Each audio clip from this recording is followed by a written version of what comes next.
Hello my dear friends, स्वागत है आप सभी का आपके अपने प्यारे से चैनल प्रभात एकेडमी में।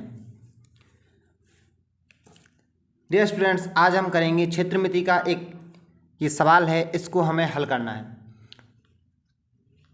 स्टूडेंट्स, सबसे पहले तो आप ये जान लें कि अगर आपको क्षेत्रमिति का कोई भी प्रश्न है उसको हल करना है तो आपको क्षेत्रमिति के जितने भी सूत्र हैं उनका आना बहुत ज़रूरी है। अगर आपको क्षेत्रमिति के सूत्र नहीं आते होंगे तो आप उसको हल बखूबी तरीके से नहीं कर पाएंगे और वह सवाल आपका गलत हो जाएगा। देखिए स्टूडेंट्स, ये आपका प्रश्न है। हम पहले इस प्रश्न को पढ़ते हैं, इसके बाद उसको हल करते हैं। एक ठोस में ऊंचाई 120 सेंटीमीटर और त्रिज्या 60 सेंटीमीटर वाला एक शंकु सम्मिलित है, जो 60 सेंटीमीटर त्रिज्या वाले एक अर्धगोले पर आरोपित है। डियर स्टूडेंट्स, यहाँ तक देखिए, आपका ये सवाल है, ये कहता है कि 120 सेंटीमीटर ऊंचाई और 60 सेंटीमीटर त्रिज्या वाला एक शंकु है और ये शंकु बना हुआ है किस पर? एक 60 सेंटीमीटर त्रिज्या वाले एक अर्धगोले पर ये शंकु बना हुआ है। डियर स्टूडेंट्स, देखिए शंकु इस तरीके का होता है और अर्धगोला इस तरीके का होता है। इट मीन्स आप जानते हैं जो गोला होता है उसको जब हम आधा काट दें तो वो हमारा अर्धगोला हो जाता है। तो अर्धगोले पर आपका एक शंकु है और इसकी त्रिज्या है, शंकु की भी त्रिज्या और अर्धगोले की त्रिज्या समान है और शंकु की जो ऊंचाई है वो 120 सेंटीमीटर है। ओके डियर स्टूडेंट्स, आगे देखिए, इस ठोस को पानी से भरे हुए एक लंबवृत्तीय बेलन में इस प्रकार सीधा डाल दिया जाता है कि यह बेलन की तली को स्पर्श करे। डियर स्टूडेंट्स, ये ठोस है आपका, इसको एक बेलनाकार एक बेलन है उसमें डाल देते हैं और वो पूरा पानी से भरा हुआ है। यदि बेलन की त्रिज्या 60 सेंटीमीटर है, डियर स्टूडेंट्स बेलन की जो त्रिज्या है वो भी 60 सेंटीमीटर है और ऊंचाई 120 सेंटीमीटर है। डियर स्टूडेंट्स, यहाँ पर बेलन की ऊंचाई 120 सेंटीमीटर नहीं होगी, यहाँ पर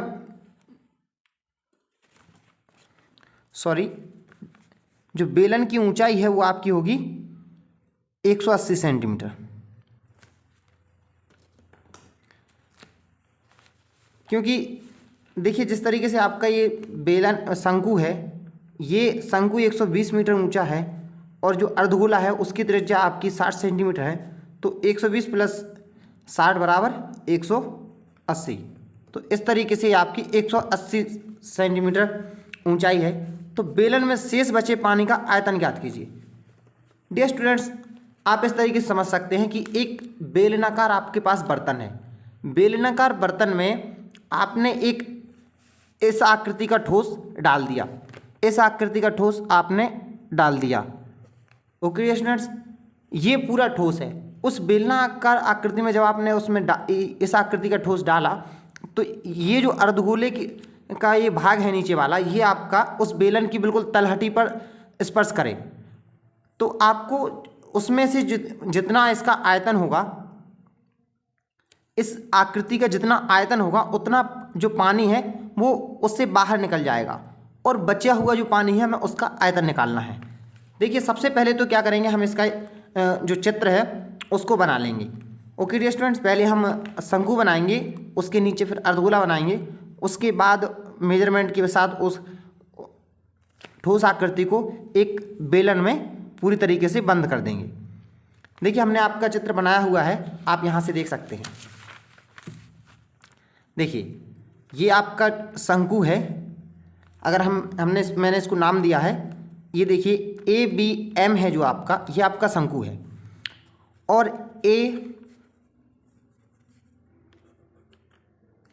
ALB है जो ये आपका क्या है, अर्धगोला है और CDFE है जो ये आपका क्या है, बेलन है।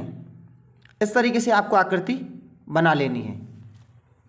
ओके डियर स्टूडेंट्स, देखिए हम इसको हल करना स्टार्ट करते हैं। हम किस तरीके से हल करेंगे, पहले ही हमने आपको बता दिया है डियर स्टूडेंट्स, अगर आपको इसके जो भी सूत्र हैं वो नहीं आते हैं तो आप इसको आसानी से हल नहीं कर पाएंगे। यहाँ तक कि आपको प्रश्न की शुरुआत करने में जो उसका हल होता है उसकी शुरुआत करने में भी दिक्कत होगी। इसलिए सबसे पहले तो आप इसके सारे के सारे जो सूत्र हैं वो आप ज़रूर याद कर लें। ओके डियर स्टूडेंट्स, अगर आपको वीडियो अच्छा लग रहा हो तो आप चैनल को सब्सक्राइब कर दें और बेल आइकन को प्रेस कर दें ताकि आपको आने वाले नए अपडेट्स जो भी वीडियो आएँ वो उनका अपडेट सबसे पहले मिल सके। और लाइक का बटन ज़रूर दबा दें और कमेंट करके हमें बता दें कि आपको वीडियो कैसा लग रहा है। ओके स्टूडेंट्स, देखिए हम इसको हल करते हैं।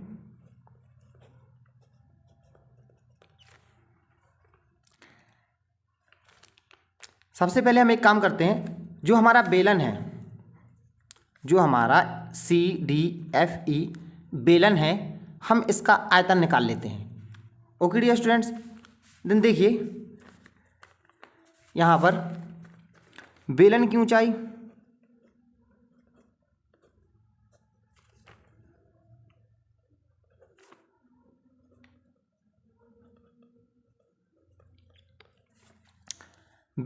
कितनी है डियर स्टूडेंट्स? 180 सेंटीमीटर। 180 सेंटीमीटर। और बेलन की त्रिज्या कितनी है?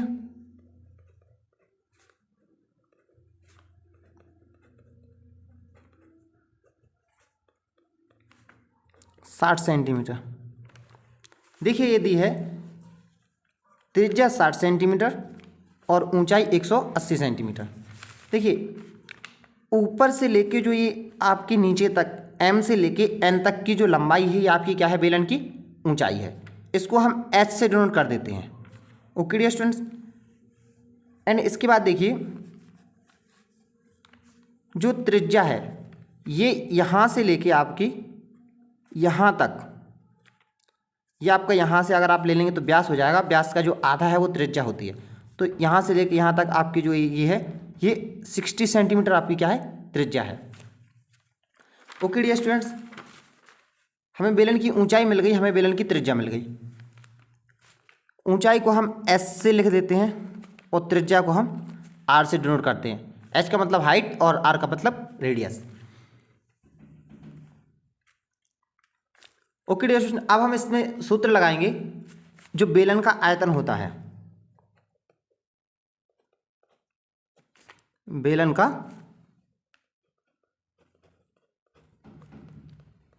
आयतन। डियर स्टूडेंट्स, बेलन का आयतन क्या होता है? बेलन का आयतन होता है पाई R स्क्वायर H। पाई R स्क्वायर H ये आपका बेलन का आयतन होता है। यहाँ पर देखिए R का मान 60 दिया हुआ है, H का मान 180 दिया हुआ है और हम इसका जो मान है उसको इसमें रख देंगे। पाई 60 का स्क्वायर और 180 का। यहाँ पर देखिए जो 60 का स्क्वायर है तो ये आपका 3600 हो जाएगा। पाई गुणा 3600 गुणा 180, आप इसका गुणा करेंगे तो देखिए आपका ये हो जाएगा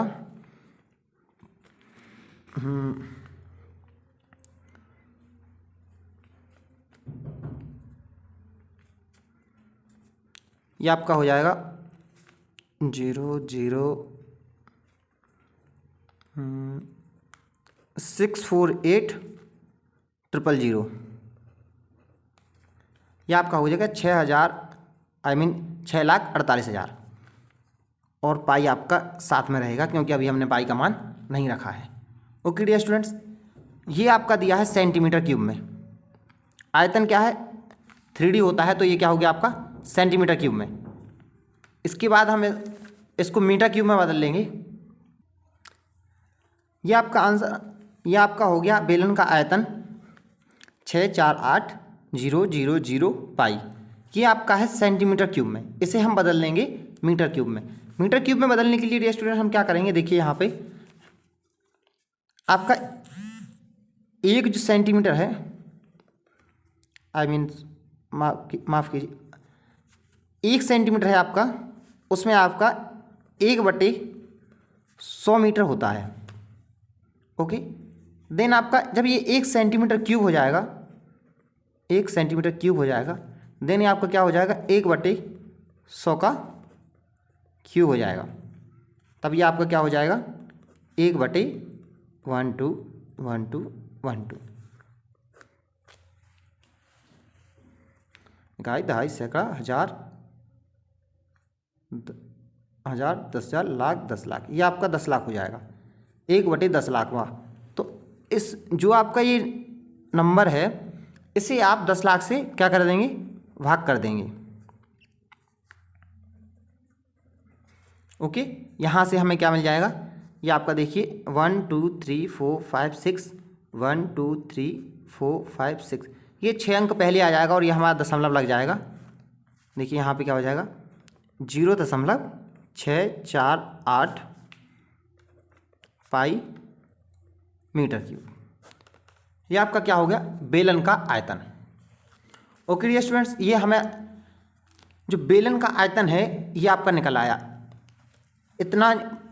इतने मीटर क्यूब पानी आपके बेलन में भरा हुआ है। इसके बाद डियर स्टूडेंट्स हम क्या निकालते हैं, जो हमारा ये ठोस आकृति है जो हमारी, हम इसका आयतन निकालेंगे।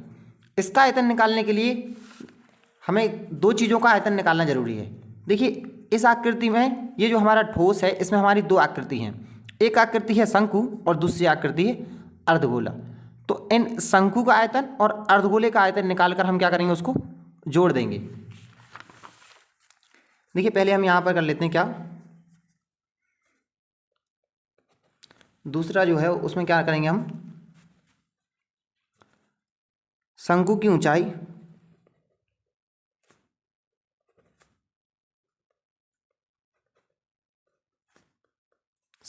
कितनी है, 120 centimetre. Okay dear students, and शंकु की त्रिज्या वो है आपकी 60 सेंटीमीटर।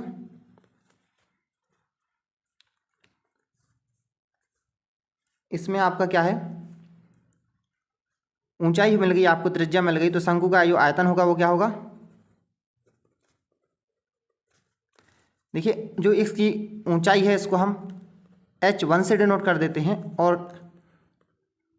जो त्रिज्या है उसको हम r1 से डिनोट कर देते हैं। अब शंकु का जो आयतन है वो क्या होगा,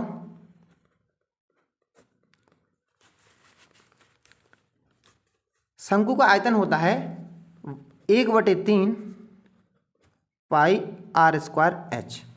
ये आपका शंकु का आयतन होता है 1/3 पाई r स्क्वायर h। ओके, इसको हम समीकरण 1 मान लेते हैं यहाँ पर। आगे हम चलते हैं दूसरे में, तो यहाँ पर हम देख लेते हैं अर्धगोले का जो आयतन होता है वो,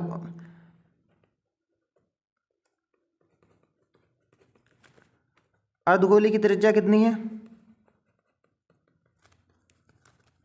60 सेंटीमीटर। देन अर्धगोले का आयतन क्या होगा,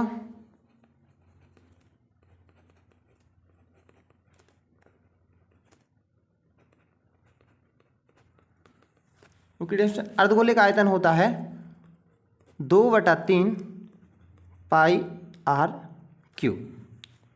यहाँ पे इसे हम समीकरण 2 मान लेते हैं और अर्धगोले की जो त्रिज्या है उसे हम r2 से डिनोट कर देते हैं। ओके डियर स्टूडेंट्स, यहाँ पर हम समीकरण 1 और समीकरण दोनों को जोड़ देते हैं। इसमें क्या निकल आएगा, हमारे ठोस का आयतन निकल आएगा। ये शंकु और अर्धगोले को मिलाकर हमारा ठोस बना है। तो यहाँ पर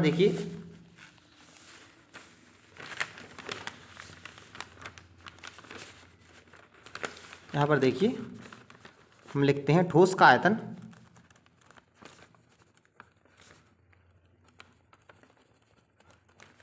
क्या होगा, चलिए हम समीकरण ना लिख के सीधा लिख देते हैं, शंकु का आयतन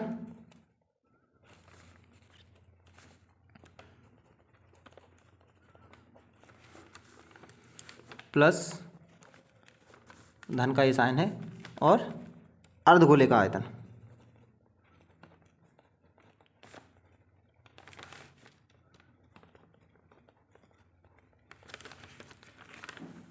देखिए शंकु का आयतन क्या है, 1/3 पाई आर स्क्वायर एच, धन अर्धगोले का आयतन क्या है, 2/3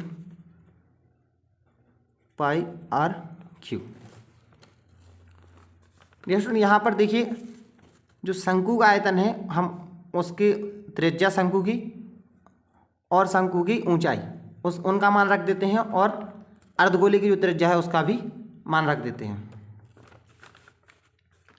देन 1/3 पाई 60 का स्क्वायर इंटू 120 120 प्लस 2/3 पाई 60 का घन। ओके डी स्टूडेंट्स, यहाँ पर देखिए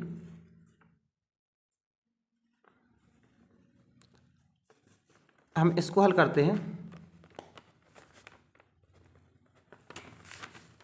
इसको जब हम हल करेंगे तो ये हमारा कितना हो जाएगा, ये हमारा 6 का स्क्वायर 3600 हो जाएगा। इसे हम 3 से कट कर देंगे तो जैसे हम इसे चलिए यहाँ से लिख दे, इसे रहने दीजिए। ये क्या हो जाएगा हमारा, इसे काट देते हैं हम, 3 चौके 12, तो ये 40 हो जाएगा। और ये 6 का जो वर्ग है वो कितना होता है, 36, तो ये 3600 गुणा 40 और पाई हमारा है ही साथ में धन, इसे भी हम यहाँ पे कर देते हैं 2/3 पाई साथ में है। ये 6 का घन कितना होता है, 36 छक्के 216, तो ये हो जाएगा 216 और साथ में 1 2 3 0। ओके, ये हमें मिल गया। ओके डियर स्टूडेंट्स, जब हम इसको हल करते हैं तो ये हो जाएगा हमारा 3604, ये हमें मिल जाएगा 144 और 30 पाई धन, ये हमारा हो जाएगा 3 7 21 3 दूनी 6 7 दूनी 14 2 दूनी 4, तो ये भी हमारा हो जाएगा इतना ही 144 30 पाई। ओके डियर स्टूडेंट्स, यहाँ तक आपको समझ में आया। इन दोनों को जब आप जोड़ देंगे तो आपको कितना मिल जाएगा, ये हो जाएगा आपका 144 हो जाएगा आपका 288 और इसके साथ ही 1 2 3 0 पाई। ये हमारा क्या है, सेंटीमीटर क्यूब में है। इसे जब हम मीटर क्यूब में बदलेंगे तो क्या करेंगे, हम इसे 10 लाख से भाग दे देंगे, 1 2 2 2, तो ये कितना हो जाएगा 1 2 3 4 5 6, तो ये भी हो जाएगा हमारा 0.288 मीटर क्यूब और पाई इसके साथ में है। ओके, ये हमारा क्या हो गया, ठोस का आयतन। देयरफॉर ये ठोस का आयतन हो गया। ओके स्टूडेंट्स, यहाँ पर देखिए ये हमारा ठोस का आयतन है और ये जो है हमारा 0.648 पाई, ये हमारा क्या है, जो हमारा बेलन है उसका आयतन है। बेलन का आयतन ये है और ये है ठोस का आयतन। यहाँ पर देखिए ये चित्र है, इसमें ध्यान से देखिए ये हमारा जो ठोस का आयतन है और बेलन का आयतन है। अगर बेलन के आयतन में से हम ठोस का आयतन घटा देंगे तो जो भी इसमें जल बचा हुआ है, जो भी इसमें पानी शेष रह गया है, हमें उसका आयतन मिल जाएगा। यही हम क्या यहाँ पर करते हैं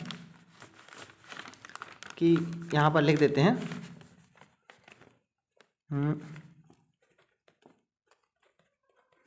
बेलन में शेष बचे पानी का आयतन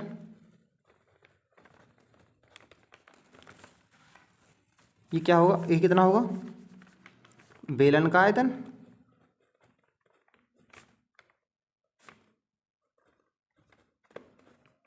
उसमें से हम घटा देंगे माइनस ऋण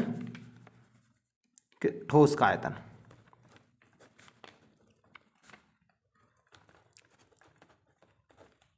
ओके डियर स्टूडेंट्स, यहाँ पे बेलन का आयतन कितना है, 0.648 पाई माइनस ठोस का आयतन कितना है 0.288 पाई। देखिए इसमें से 648 पाई में से 288 पाई हम घटा देंगे तो हमें कितना मिल जाएगा।